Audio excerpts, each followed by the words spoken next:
به بدترین حالت. خود شما میدانید که چقدر علمای اهل سنت رو قبوری ها کشت. خیلی فکر داره کافر است بنابر فرموده قرآن. زالش نکشیده میداره او کافر است. خوارج ها باشند قرآن قرائت میکنند. لیکن خاک اون رو تامین کردن. شر الخلق والخلیق، بدترین خلق در روی زمین خوارج ها است.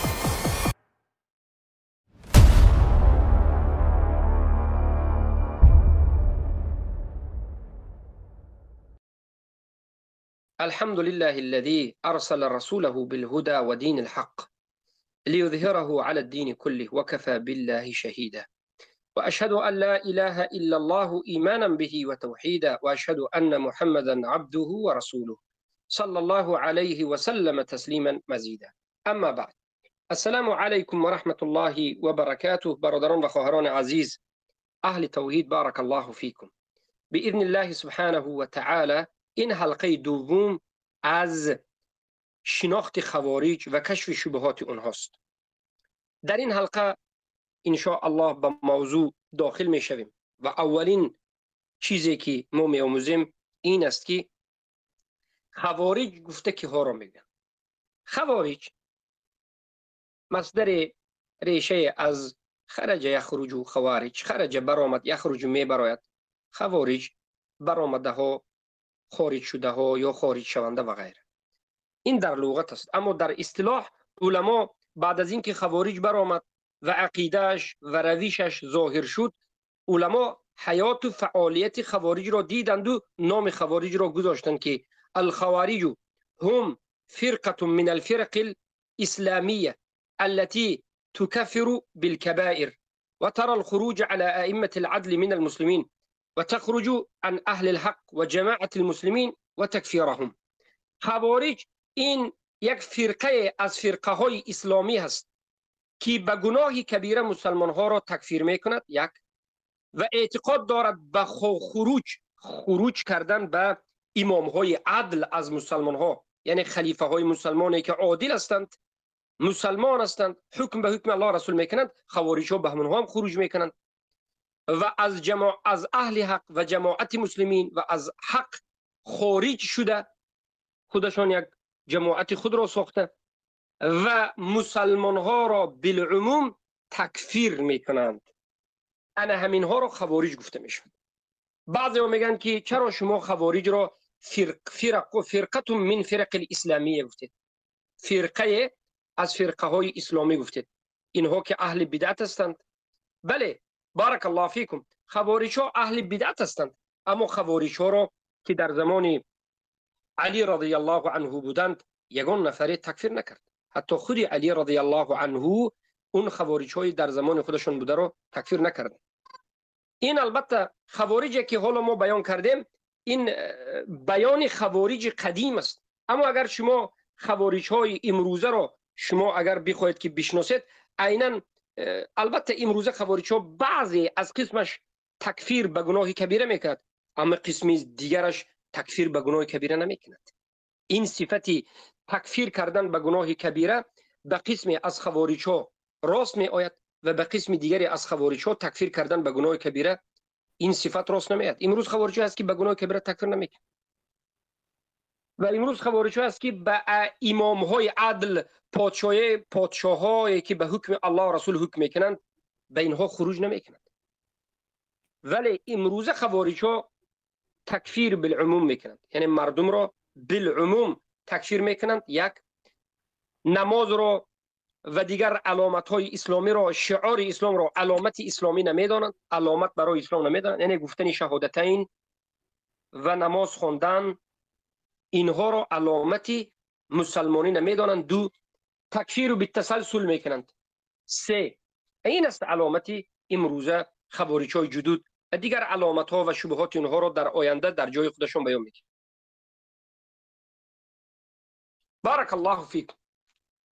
انا این است معنای خوارج و کی بودن خوارج به شما فهم شد. سبب خوارج نامگذاری کردن انا همین ها، چرا اینها را ما خوارج نامگذار کردیم؟ نه فقط ما، در زمان صحابه علی و پیش از زمان صحابه رسول الله صلی الله علیه و سلم اینها را خوارج نامگذاری کرد. چرا؟ برای آن که اینها خروج کردند به امام عدل، خلیفه عادل، به صحابه علی رضی الله عنه خاص، و این چنین خروج کردند به جماعت مسلمین. اینها از اعتقاد جماعت مسلمان ها خودشون جدا کردند، اعتقاد باطل ساختند و در اول خروج کردند به حضرت علی رضی الله عنه. برای همین اینها خوارج نامیده شدند، ضد حضرت علی برآمدند و خودشون از عامه مسلمان ها جدا کردند. یک جماعتی که 6000 نفر بودند و در روایت 12000 نفر بودند، بالاخره از سبب خروجشون خوارج نامگذاری کرده شدند. خوارج همین است که خروج کرده ها، خارج شده ها از چی؟ از جماعت مسلمان ها، و خارج شده ها از این چنین چی؟ خروج کرده ها بر علی، بر ضد علی، به ضد حکومت علی. علی را تکفیر کردند و به علی رضی الله عنه خروج کردند. اینجا یک مسئله هست، اینجا سه فرقه هست که ما باید فهمیم: خوارج، بغات و کسانی که خروج به ائمه جور و ظلم میکنند.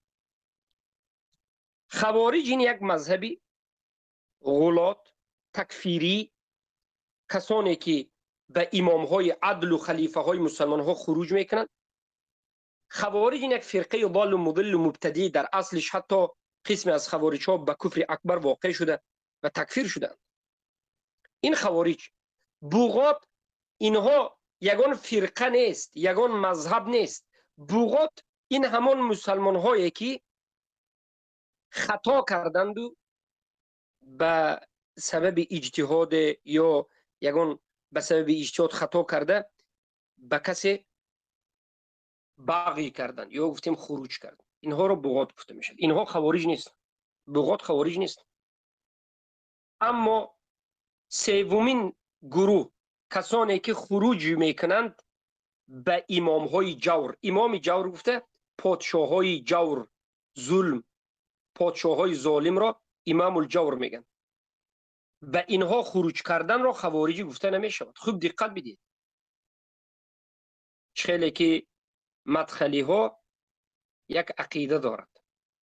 مدخلی ها عقیدهش همین است که هر حاکمی را که تو تنقید کردی یا به ضد او خروج شدی تو رو خوارج میگن. این مدخلی های مشرک فرق گذاشته نمیتوانند که یک حاکم یک چند حالت خودش دارد. حاکم اگر مسلمان باشد که به حکم الله و رسول حکم کند، یعنی یک رئیس، یک پادشاه به حکم الله و رسول حکم کند، عادل باشد، مسلمان موحد عادل باشد، به این خروج کردن خوارجی است. اما همین حاکم مسلمان باشد، نمازخوان باشد، موحد باشد، ولی ظالم باشد، موحد ظالم باشد، به این خروج کردن را علمای سلف، زیاد از علمای سلف جایز گفته. حضرت حسین خروج کرده، عبدالله ابن زبیر خروج کرده، سعید ابن جبیر خروج کرده. چقدر در زمان سلف صالح یک چندین بار، ده ها بار خروج کردند به ضد علمای جور، به ضد علمای ظلم. آیا عبدالله ابن زبیر را خوارج میگه؟ آیا سعید ابن جبیر را خوارج میگه؟ آیا حسین نبیره رسول الله صلی الله علیه و سلم، حسین ابن علی را که ضد یزید خروج کردند، آیا خوارج میگه؟ البته که خوارج نبودند، زیرا که اینها اعتقاد داشتند که اگر یک پادشاه مسلمان باشد هم، از او کفر و شرک ندیده شود هم، ولی ظلمش زیاد شود و جورش زیاد شود، در این حالت خروج کردن را جایز گفتند. و این عقیده همه در زمان رسول الله صلی الله علیه و سلم، بگیم بعد از عهد رسول الله، صحابگان و تابعین این چیز بود. اما یک حادثه شد، هر باره که این صحابگان و بعد از صحابگان تابعین، سعید بن جبیر و غیره، یک چند بار تابعین یک چند بار خروج کردند به ضد پادشاه‌های جور و ظلم، هر دفعه شکست خوردند و هر دفعه مفسده، یعنی ضرر، فساد زیاد شد. این حاکمای جور ظلمشون سخت شد. مثلا حتی به عبدالله ابن زبیر هجوم کردند. عبدالله ابن زبیر که در مکه مرکزشون بود، در مسجد بودند، در خانه به خانه الله که به کعبه پناه بردند. حتی انا همین حجاج یوسف ثقفی ظالم به خانه کعبه منجنیق زد. پروای هیچ چیزی را نمیکرد. این ظالم ها به خانه کعبه به منجنیق سنگ زد، خانه کعبه رو حتی کفانید و غیره. برای همین بارک الله فیکم بعد از زمان تابعین، تبع تابعین، اتباع و تبع تابعین، وقت دیدن که از این خروج کردن ها که شرعا این گناه نیست، ولی در تجربه دیدن که فقط شکست و فقط ضرر آمده شده است، اجماع کردن که به ائمه جور هم به ظلمی که از این امام های جور کرده می شود، امام هایی که کافر نیست، بار دیگر میگم این امام ها یا این پادشاه ها کافر نیستند، شرک اکبر کفر اکبر از اینها دیده نشد، نماز خوانند، ولی که جور و ظلم از اینها دیده می شود، خروج کردن را به اجماع گفتند درست نیست، نکنید، مفسدیش ضررش زیادتر است. اما سیوم نمود امام، ما حالا امام عدل را گفتیم، امام جور را گفتیم. سومین نمود امامی که این امام کافر است، رئیسی که رئیس یک منطقه، یا که بگویم امامی که یا حالا میگن پرزیدنت، رئیس، یا بگید پادشاه و غیره، در این عباره ها اینجا علما امام میگن این کافر است، مرتد است، یا که کافر است یا طاغوت است، کاملا به حکم غیر الله حکم میکند، حلال الله را حرام میگد، حرام را حلال میگد، نماز را. این کافر است، به این شک نیست. به این خروج کردن البته که جایز است یگان نفر شک نکرده بجز مدخلی های جهمی خوب است. به این حاکم خروج کردن شرط دارد. شرط همین است که قدرت و توانایی داشتند. اگر مسلمان های همون منطقه قدرت و توانایی دارند، خروج کردن به سرشان واجب است. خب باید خروج بکنند و به ضد این حاکم قائم شوند، بخیزند، برخیزند و این حاکم را از یک لینگش بگیرند، پرتایند به زیر پا و نابودش بکنند و در اینجا حکم الله و رسول، حکم الله را به فرموده رسول الله صلی الله علیه و آله تطبیق کنند. این سه مورد حکم که البته مدخلی ها از جانب خوارج ها از جانب انمی سه حاکم فرقش بنرفت. مدخلی ها حاکمی که طاغوت است و کفر ورزیدن به این طاغوت اصل دین است، همین طاغوتی که حاکمی که به حکم غیر الله حکم کرد، همین طاغوت را آوردند و برابر به حاکم مسلمان عادل کردند. خروج کردن را، جهاد کردن به ضد این حاکم طاغوت را کفر اکبر قریب اعلان کردند. خوارج میگن. حتی به بشار اسد خروج کرده ها را، حتی به این کفار مثلا در منطقه آسیای مرکزی که هستند خروج کردن، یا حتی بعض از دیگر منطقه عربی مصر خروج کرده را اینا خوارج میگن. این درست نیست، این باطل است. این فرقه غلو کرده، پادشاه های رئیس قسمی طاغوت ها را برابر کردند به پادشاه های عدل مسلمان. از جانب دیگر خوارج ها باشد، پادشاه های عادل را برابر به طاغوت کردند و تکفیر کردند. خوب دقت بدید. برای همین ما میگیم جهمی و خوارج دو قنات شیطان است. جهمی و خوارج دو دست سیاه شیطان است. از این طرف قنات یک شیطان لعین رجیم، این مدخلی های جهمی ها مثلا حاکم های طاغوت را برابر میکند به مسلمان ها، حاکم طاغوت را مسلمان میگوید، رد زدن را، کفر ورزیدن را کفر میداند، خوارجی میداند. از جانب دیگر خوارج ها قنات دیگری شیطان که اینها باشند والعیاذ بالله یک حاکمی که عدل است، عادل است، مسلمان است، 5 وقته نماز است، حکومتش به حکم الله و رسول اداره میشد و حکمش موافق قرآن و سنت است، این حاکم عادل را برابر به طاغوت میکنند و به این گویا که به یک طاغوت جنگ کرده ایستادند، به این میجنگند. خوارج ها در طول از روز پیداییشون تا روز آخرین روزشون که رفته، پیامبر گفتند آخری دجال معذرت خواهی میکنم، آخری خوارج ها رفته به کی پیوست میشود؟ خوارج ها آخرشون رفته آهسته آهسته تا روز قیامت خوارج میشن. روزی که دجال میبرد خوارج ها به دجال پیوست میشن. والعیاذ بالله آخری خوارج پیوست شدن به دجال است و این خوارج ها تا همان روز مبارزه جاهلانه خود را به مسلمان ها، به حاکمان عادل مسلمان، اگر یک حاکمی که به حکم الله رسول حکم کند، به همون می جنگند. برای همین شما باید آماده باشید، ای مسلمان ها، ای موحدین، شما باید آماده باشید، از نظری معلومات داشته باشید که هر جایی که در هر جایی که یک جماعت موحدین بیایند، عقیدهشان اهل سنت، به حکم الله و رسول حکم کنند، یک عده از خوارج می آیند، آنها را تکفیر می کنند، خون مالشان را حلال می کنند و با آنها می جنگند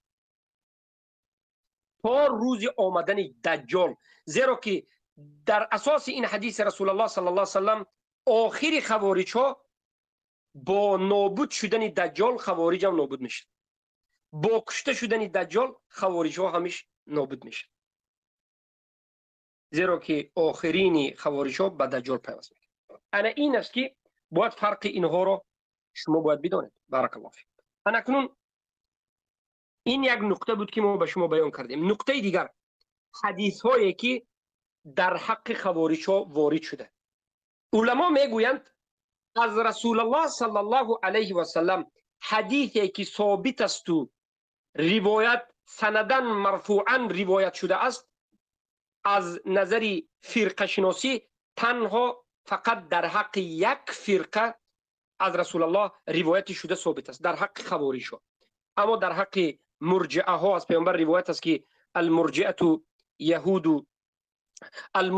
لا يرد الحوض والقدرية مجوس هذه الأمة المرجئة يهود هذه القبلة. این سخنها البته سندش به رسول الله نمیرسد و ضعیف است، اگرچه بعضی از محدثین صحیح هم گفتند، ولی قول درست و صحیح همین است که در حق مرجعه ها صحبت هایی که است، این از صحبت های سلف است. مرجعه یهودی این امت است، قدریه ها مجوسی این امت است. مرجعه ها به حوض رسول الله وارد نمی شوند. اینها چی است؟ بارک الله فیکم، از سخن سلف است، اگرچه سندان ذکر کردند والله اعلم در سندش مشکلی دارد تا رسول الله مرفوع بودنش. اما در حق فرقه که خودی رسول الله صحبت کردند و این صحبت رسول الله هم یک صحبت مختصر نیست، یک چند مراتبه گشته و برگشته رسول الله در حق خوارج ها صحبت کردند. این قدر صحبت کردند که اگر صحبت های رسول الله را خوب بیاموزید، خوارج ها را از سخن رسول الله صلی الله علیه وسلم کاملا میآموزید. سخن رسول الله را اگر خوب به شرح و تفصیلاتش بپردازید، با به واسطه خود سخن رسول الله حقیقت خوارج را، گمراه بودن اونها را و خطر اونها را به این امت میفهمید. و البته ما در این حلقه صحبت های رسول الله را میکنیم. برای چی؟ برای اینکه اولا زیبنده ترین سخن، صادق ترین سخن، بهترین سخن در این باب سخن رسول الله است. پیش از همه باید سخن رسول الله را در باب خوارج ها فهمید و خطر خوارج ها را از زبان رسول الله فهمید. و بعد از این البته ما برای شرح پرداخت این احادیث موضوع به موضوع آهسته آهسته هر یک شبهات خوارج را ذکر کرده، اول قدیمه را و بعد از این اول خوارج قدیم را و بعد از این خوارج جدید را در اساس این احادیث به شما بیان میکنیم و به شبهات اونها جواب میگیم و حکم اونها را فرقه به فرقه، جماعه به جماعه، قدیمه و در قدیم هم اینها حروری داشتند، ازارقه داشتند و غیره، و جدید را هم که اینها چند نمود و کیها هستند بیان خواهیم کرد و حکمشان کفر است یا نیست بیان کرده خواهیم شد. اولین حدیثی که بارک الله فیکم آمده است و متفق علیه است، یعنی امام البخاری و امام مسلم رضی الله عنه روایت میکنند. در این حدیث حالا ما میبینیم که پیامبر صلی الله علیه و سلم چگونه اینها را بیان میکنند. حدیث را علی رضی الله عنه روایت میکنند. ان علی رضی الله عنه قال رسول الله صلی الله علیه و سلم یأتی فی آخر الزمان قوم حدثاء الاسنان سفهاء الأحلام يقولون من خير قول البرية يمرقون من الإسلام كما يمرق السهم من الرمية لا يجاوز إيمانهم حناجرهم فأينما لقيتموهم فاقتلوهم فإن في قتلهم أجرا لمن قتلهم يوم القيامة. متفق علیه. حدیث رو امام بخاری مسلم روایت کرد. رسول الله گفتند که روز می آید در آخر الزمان که یک قوم ظاهر می شود. یأتی فی آخر الزمان، در آخر الزمان یک قوم می آید. در آخر الزمان یک قوم می آید. حدثاء الاسنان، اینها کسانی هستند که حدثاء الاسنان بسیارتر انمین حدثاء الاسنان را بسیاری ها به معنای جوان ها یند می فهمند، اما علما گفتند که علم ندارند، از منهج رسول الله گذاشته بیخبرند. حدیث الاسنان یعنی نو از اسلام خبردار شده ایستادند، نو به اسلام داخل شده ایستادند. و حدیث الاسنان این دلالت نمی کند که همه خوارج باید جوان باشند، یک. و این دلالت نمی کند که جوان بودن این خوارج بودن است و انسان جوان نباید کتاب نویسد، نباید امر معروف کند، نباید مبارزه کند، نباید در جهاد باشد یا نباید در حق باشد. این به این دلالت نمی کند. بلکه شما به صحابگان نظر بکنید، صحابگان همه جوان بودند و قرآن خودش جوانها را یک فضیلت ایمانداری اونها گفته. حضرت ابراهیم را الله سبحانه و تعالی بیان میکند که مشرکین میگفتند که فتن یقال له ابراهیم، این یک جوان است که ابراهیم در سن 18 سالگیشون، در سن 16 سالگیشون بت‌ها را شکسته بودند، تنها خودشون مبارزه بردند با یک حاکم طاغوت. آیا همینجا کسی گفته میتواند که ابراهیم جوان بودند؟ سن سال 16 ساله این یک جوان است، این یک خوارج است والعیاذ بالله. کسی سخن میگوید کافر است. در منهج حق باشید، شما 15 ساله باشید، 16 ساله باشید، چند ساله نباشید، شما در حق هستید. در حق سن سال اعتبار ندارد. حضرت عمر بن الخطاب رضی الله عنه عبدالله ابن عباس را به نزد کبار صحابه، پیرهای صحابه داخل میکردند. عبدالله ابن عباس را مسئله میپرسیدند. در بین کبار عبدالله ابن عباس یک جوان 15-16 ساله صحبت میکرد. هیچ کسی عبدالله ابن عباس را مفسر قرآن را نگفت که این یک خوارج است، جوان است. حضرت علی در جنگ بدر 20 ساله بودند یا چند ساله بود؟ بله 20 ساله بودند، 18-20 ساله بودند. معاذ و عواز یک جوانهایی که 16 ساله 17 ساله بود. برای همین از همین حدیث قوم حدثاء الاسنان، همین جمله حدیث را جهمی ها گرفتند و اهل سنت را، جوانان اهل سنت را که مشغول به دعوتن و به نصرت دین الله هستن خوارج میگن این حالا جوان است. حالا مثلا ما رو هم در اساس جوان بودنمون ما رو هم خوارج میگن. ما که هیچ کار خروج به کسی نکردیم، عقیده من رو خوارج میگن. میگن جوان است. حالا که ما جوان نیستیم، ما به سن 40 ساله رسیدیم، کجای ما جوانی است؟ البته از نظر جوان گوید میشود 40 ساله ها را هم کمی غمگین نکنیم، اما او جوانی که در این حدیث آمده این چنین جوانی نیست. مقصد سخن همین است که سخن را کوتاه بکنیم. جوان بودن و در حق بودن، جوان بودن نصرت دادن حق، این خوارجی نیست. صفت خوارج را مطلق جوانی گفتن و هر جوان را خوارج گفتن، این منهج جهم ابن صفوان است، منهج این قبوری خبثا است. بلکه حدثاء الاسنان اگر شما بگید که جوانند، جوانهای بی علمند، زیرا که سفهاء الاحلام یعنی جوانهایی که نو از اسلام میخوان خبردار شوند اما هیچ چیزی را نمیدانند. قوم حدثاء الاسنان یعنی دندانهایشون نو برآمده ایستاده است. برای همین علما گفتند که این معنای جوان را میده. اگرچه قسمی از علما گفتند که اینها خوارج اگر جوان نباشد هم خوارج است. بناگاه نشود که یک خوارج پیر بیاید، این خوارج پیر را نه این جوان نیست، این از این عبارت که خوارج نیست نگو، حدثاء الاسنان را برای همین قسم از اونها گفتن که اینها از علم منهج بوی ندارد، علم ندارد، به علم است، بزرگش هم کوچکش هم. البته خوارج که همیش جوان نیست، خوارج های پیر هم بودند، خوارج هایی که کلان سال هم بودند و تا امروز هستند، اما علم ندارند. خوارج های پیر یا خوارج های جوان هر دوشم حدثاء الاسنان است، هر دوشم در فهمیدن اسلام نو دندان برآورده است. در فهمیدن اسلام خوارجی پیر و خوارجی جوان هر دویش به مانند کودک است. کودکی که علم از قرآن و سنت ندارد، کودکی که نو دندان میبرارد، خوارج ها هم در نزد قرآن و سنت به مانند کودک هستند، دندانهایشان نو برآمده ایستاده است. یعنی خوارج خواه پیر باشد خواه جوان باشد، اینها نسبت قرآن و سنت علم ندارند، به مانند کودک نو دندان، نو علم فهمیده ایستاده، به علم. و اکثر خوارج ها ناگفته نماند که جوان است. خون ریزانیدن، به فتنه ها گرفتار شدن، برای همین هم قسم از علما گفتند که اینجا حدثاء الاسنان از باب اغلبیت گفته شد.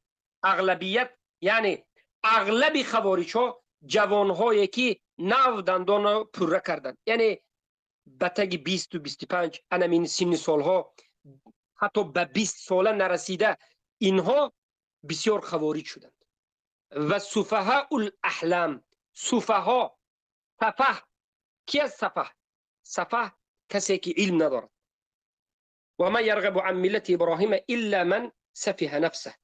سفه بے فراست میگن در زبان تاجیکی، فارسی تاجیکی، بے فراست یعنی کسانی که خیلی مردمی به حکمت، به علم، به منهج، از منهج رسول الله دور و به فراست، به عقل. سفه را به تمیز و احمق میگن. یعنی جهلا از دین الله، به فراست ها در دین الله، جوان های به فراست در دین، علم نداشته ها از منهج، از قرآن و سنت اصلا فهمش بیخبر است. یقولون من خیر قول البریه، همین خوارج ها میگویند از سخنی خیر، از سخنی که یقولون من خیر قول بریه، از بهترین سخنهای بریه، بهترین بشریت که است، از سخنهای پیامبر صلی الله علیه و سلم. خوارج هایی که جوان است یا که علم ندارد و سفه جاهل است و بی‌تمیز و بی‌فراست است، سخنهای پیامبر میگوید. اما اینها یمرقون من الاسلام، یمرق مرق، پریدن، از اسلام پریدند، از اسلام بیرون شدند، پریده برفتگی هستند. کما یمرق السهم من الرمیه، چگونه که تیر کمان از کمان میپرد، یمرق السهم، چگونه که میپرد تیر از کمان، مثلا تیر رو به کمان مونده میکشی و سرد میدهی، تیر از کمان پرواز کرده میرود زود. این چنین خوارج ها از دایره اسلام به مانند تیر که از کمان پرید، خوارج ها از اسلام برآمد. لا یجاوز ایمانهم حناجرهم، ایمان خوارج ها ان همین حلقومشان را نگذاشته است. یعنی معنای سخن پیامبر چی است؟ یعنی اینها حدیث میگویند، قرآن میخوانند، ایمان آوردند، اما ایمانشان در زبانشان است، از همین حلقومشان ایمانشان به قلبشان نرفته است، یعنی در قلب ایمان ندارند. این سخن رسول الله صلی الله علیه و سلم به همین روزه خوارج ها راست میاد. این روزه خوارج ها را ببینید، آیت میگوید، حدیث میگوید، اما از یک جانب نظر میکرد که همراهی جهمی است، تمام مسلمان ها را تکفیر، خودش را تکفیر، به همیشه در حالت شبهه وجود دارد، در قلبش ایمان نیست. اگر در قلبش یقینا ایمان به وجود می آمد او شک نمی کرد. در حقیقت رسول الله صلی الله علیه و سلم صادق المصدوق هستند، راست گفتند که خوارج ها ایمانش در زبانش است، از همین زبانش به دلش نمی رود، حالان که من شما میدانیم که اصل ایمان در قلب است. فاینما لقیتموهم فاقتلوهم. رسول الله گفتند که ای مسلمان ها، هر کجایی که شما همین خوارج ها را دیدید بکشید، زیرا که گفتند در کشتن همین خوارج ها اجر است. به کسی که خوارج ها را میکشد در روز قیامت اجر میگیرد. متفق علیه. البته معنای این حدیث را از پیش خود گرفته، یک نفر را از پیش خود خوارج گفته، از پیش خود تکفیر کرده، قتل کردن درست نیست. خوارج گفته همون خوارج را گفته می شود که رسول الله گفتند و صحابگان به مانند علی رضی الله عنه بعد از این به اینها جنگیدند. اما افسوس که ناگفته نماند.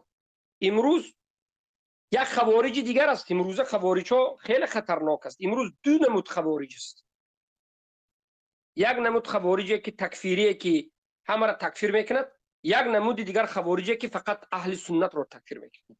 مثلا اشعری ها خوارج است، ماتریدی ها خوارج است، صوفی های قبوری خوارج است، حزبی ها خوارج است.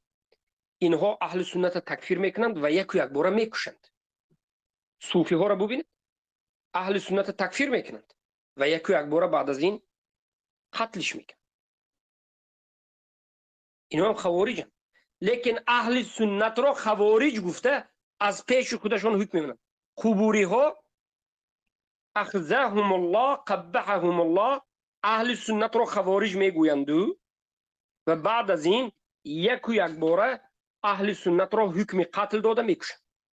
به مانند این که در زمان نبیرگان، در زمان حکومت دولت الاسلامیه که محمد بن عبدالوهاب ساخته بودند، بعد از وفات محمد بن عبدالوهاب رحمه الله این دولت صوفیگی قبوری هجوم کرد و نبیرگان حضرت شیخ الاسلام محمد بن عبدالوهاب را خوارج گفته به قتل رساند.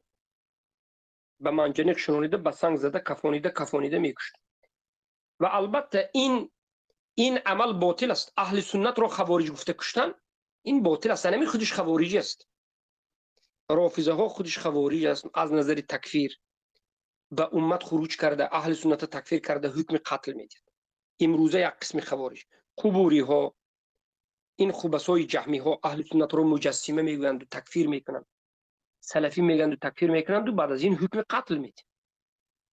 رافضه ها و قبوری ها، اشعری ها چقدر علمای اهل سنت را، طالب علمای اهل سنت را به قتل رسانیدند. اینا هم خوارجند. خوارج ها در این زمان ما دو نمود خوارج است که ما بیان میکنیم. این بود یک حدیث پیامبر صلی الله علیه و سلم. حدیث دوم، پیامبر صلی الله علیه و سلم میگویند که قال رسول الله صلی الله علیه و سلم، از خوارج میگویند یقتلون اهل الاسلام و یدعون اهل الاوثان. خوارج ها کسانی هستند که میکشند، به قتل میرسانند اهل اسلام را و ترک میکنند و کار ندارند به اهل اوثان، به مشرکین. یعنی به مشرکین کار ندارند، به بت پرستا کار ندارند. مشرکین را برادر میگویند، مسلمان میگویند. به مشرکین امن و امان میدهند. اما اهل اسلام را، موحدین و مسلمین را میکشند. خوارج ها برای همین اگر نظر بکنید از روز پیدایششون که در زمان علی رضی الله عنه پیدا شدند تا امروز، همه نمود خوارج ها فقط و فقط به مسلمان ها جنگیده اند، به حکومت های مسلمانی جنگیده است. یگان نفر از خوارج ها، یگان جماعت خوارج به شرک، به کفر، به مشرکین، به کفار، به یهود، به نصارا، به قبوری ها جنگ کردگی نیست. یگان مراتبه. اول این خوارج ها به پیامبر طعنه زد. ای پیامبر گفت اعدل فانک لم تعدل، ای پیامبر عدل کن، تو عدل نکردی. گفته به پیامبر طعنه زد. جد خوارج ها.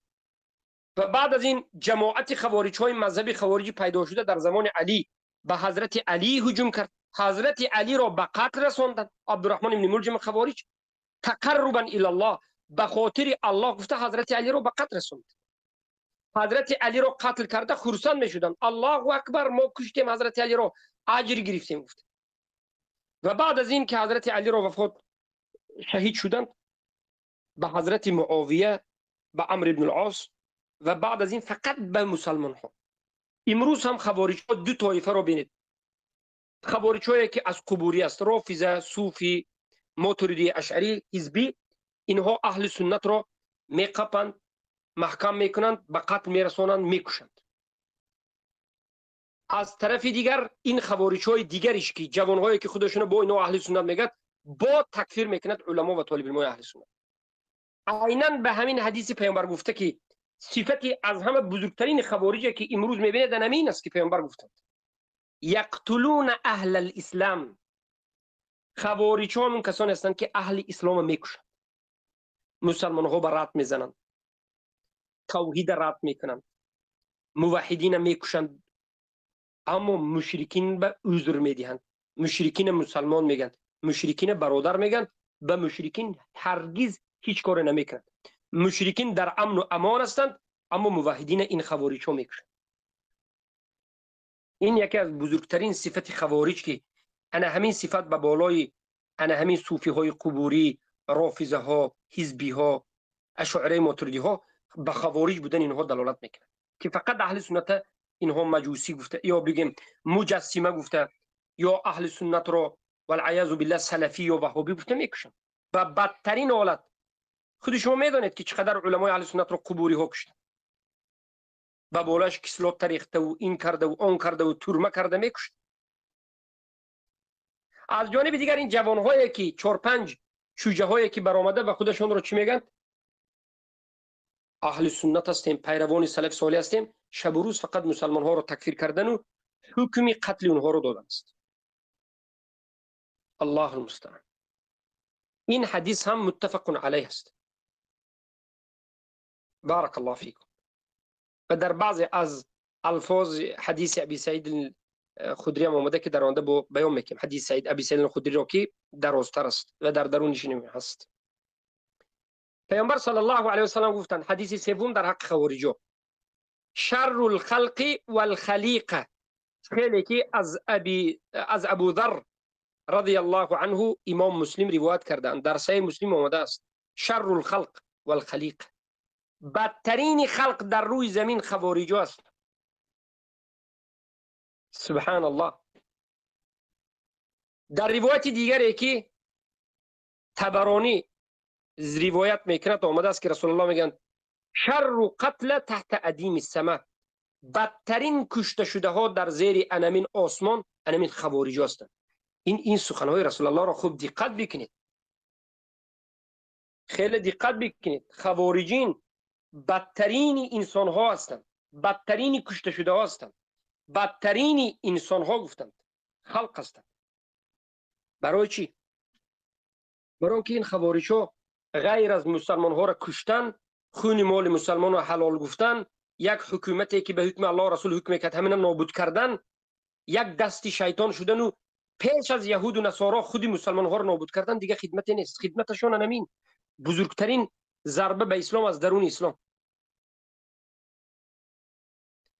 حدیث ابو سعید الخدری را که متفق علیه هست حالا با شما بیان میکنم که عن ابي سعيد الخدري رضي الله عنه قال سمعت رسول الله صلى الله عليه وسلم يقول يخرج فيكم قوم تحقرون صلاتكم مع صلاتهم وصيامكم مع صيامهم وأعمالكم مع أعمالهم يقرؤون القرآن ولا يجاوز حناجرهم يمرقون من الدين كما يمرق السهم من الرمية تنظر في النصل فلا ترى شيئا ثم تنظر في القدر فلا ترى شيئا ثم تنظر في الريش فلا ترى شيئا وتتمارى في الفوق.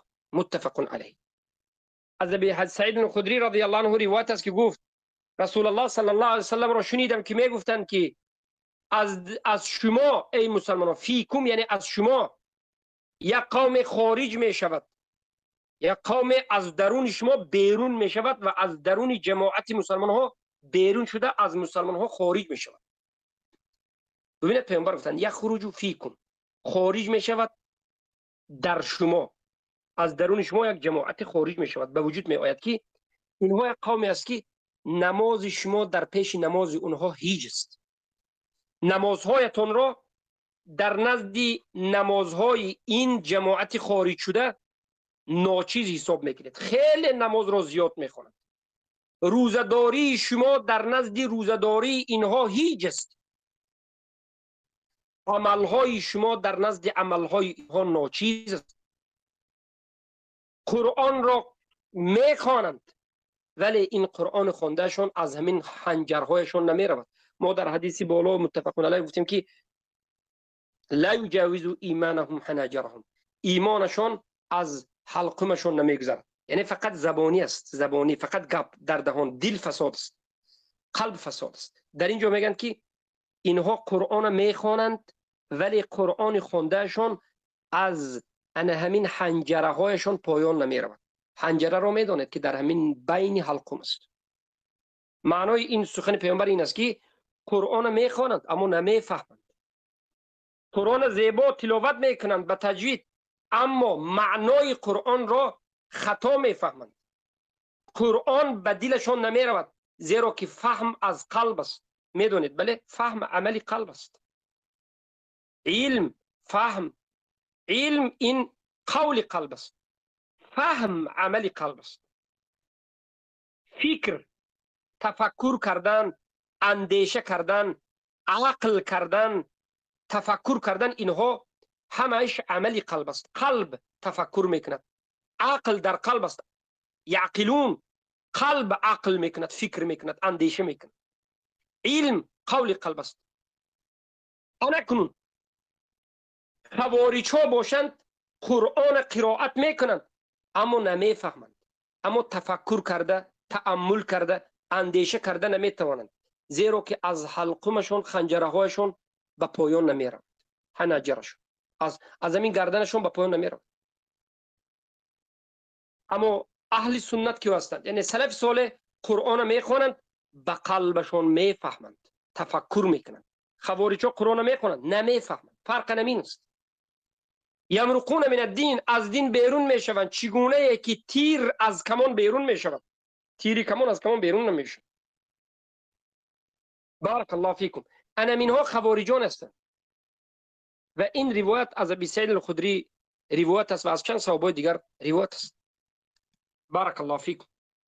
و البته باز یک چند حدیث دیگر است در حق خوارج ها، حدیث های طولانی است که از انس ابن مالک است. کان فی عهد رسول صلی الله علیه و آله رجل یعجبنا تعبد و اجتهاد، آمده است مردی که عدل گفت و غیره. حدیث های دیگری که هست در حق خوارج ها. بارک الله فیکم. وقت تنگی میکند که همش رو بگویم. به همین گفتن حدیث ابی سعید الخدری مسئله رو به پایان میرسونیم و ان شاء الله باقی مانده حدیث هایی که در حق خوارج آمده است در حلقه آینده میگیریم. و بعد از این اولین پیدایش خوارج چگونه بود، در کی بود، خوارج ها به چند قسم تقسیم شدن، حکم علما به خوارج های قدیم، آهسته آهسته خوارج قدیم را میآموزیم. وقتی که خوارج قدیم را آموخته شدیم بعد از این خوارج جدید را میآموزیم. عقیده های خوارج جدید و قدیم را قیاس میکنیم و این دو خوارج هایی که امروز هستند یا سه خوارج هایی که امروز هستند، امروز خوارج های قدیمه هم هستند.